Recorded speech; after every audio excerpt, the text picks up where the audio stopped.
So, what does it really mean to be free? Is it about your body or is it about something deeper? Today, we're diving into two incredible parables. One is about a spirit that simply can't be chained, and the other, well, it's about a light so bright it can break through even the deepest blindness. These are stories about the unconquerable song of the human spirit. And this quote, this is really the heart of our first story. It gets you thinking, right? Can your true self ever actually be locked up? Just hang on to that thought as we jump into this first parable. All right, so let's set the scene. We find ourselves in a kingdom where the king is obsessed with two things, silence and obedience. And I don't just mean he liked a quiet court. No, this was the law. And it created this really tense, grim atmosphere for anyone who dared to have a voice.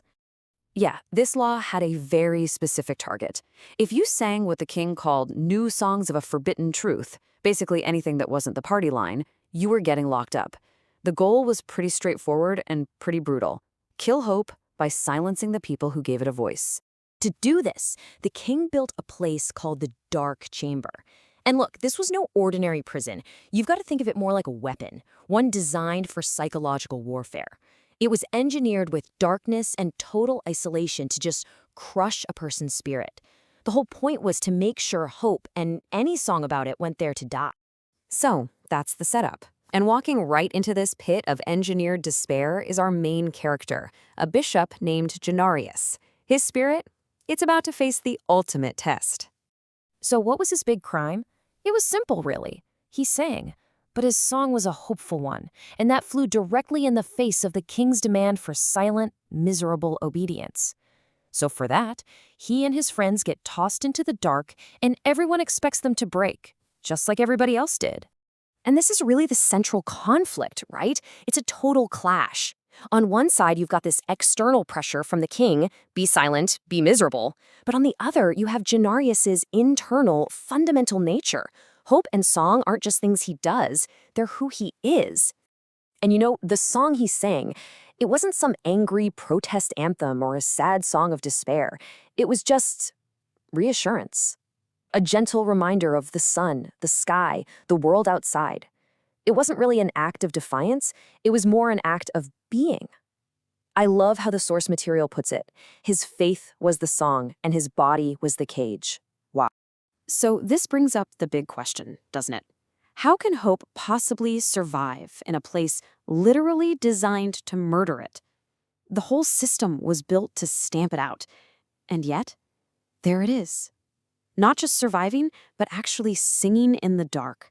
How? Well, the guards' reaction tells you everything. They were just confused. It didn't compute. In their world, the dark chamber had one product: despair. That was it. So to hear this clear, beautiful, hopeful music, it was like a glitch in the matrix of their oppressive system. It just wasn't supposed to be possible. And that's the answer. It wasn't a choice for him. It was inevitable. Why does a bird sing? Because it's a bird. Why did Januarius sing a song of hope? Because he was a man of hope. It wasn't something he was trying to hold on to. It was the very essence of who he was. Okay, so this theme of an unbreakable inner spirit gets even more intense in our second parable. We're moving from the literal darkness of a prison cell to the symbolic blindness of a courtroom. And here, the stakes are even higher. The threat isn't just being silenced, it's total annihilation. So, our new bad guy isn't a king. He's a judge, and he wears this blindfold. But don't think for a second it's about justice being blind. No, this cloth represents his pride, his willful ignorance. He can't see people or truth, only the black and white text of the law. So, when Januarius is brought before the judge just sees another number, another case file to close. He totally assumes that his time in the dark chamber did the trick. He's expecting a scared, broken man who'll say anything to get out. Oh boy, was he in for a surprise. The judge lays out a simple deal. Deny your faith, and you can walk. It's a straightforward, worldly transaction. But Januarius, he's not even playing that game. He doesn't debate or argue. He just talks about a higher truth, this light that illuminates everything, a concept the judge, wrapped up in his blindness, can't even begin to grasp. And this just makes the judge furious. His words, his laws, his authority, they mean nothing here. So he does what people like him always do when their power is challenged. He turns to brute force.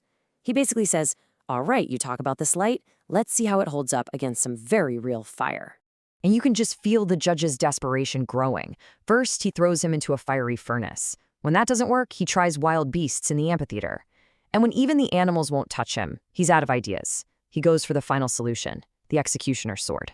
He's literally throwing everything he has at this one man. But here's the thing.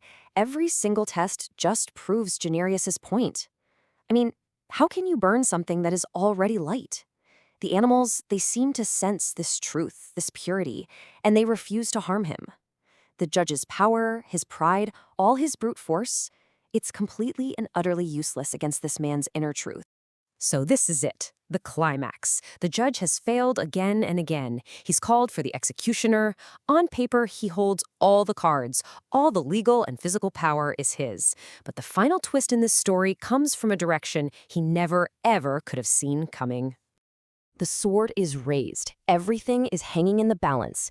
It looks like brute force is about to win. But then, Janarius does the last thing anyone would expect. He doesn't beg for his life. He doesn't curse the judge. He prays.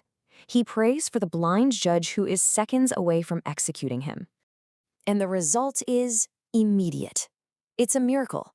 That prayer, that one act of incredible mercy, does what fire and wild animals couldn't. It shatters the judge's blindness. The symbolic cloth of pride just falls from his eyes, and for the first time he sees the light. And this moment of grace completely transforms him, and everyone else watching. And that's the real point of this whole story.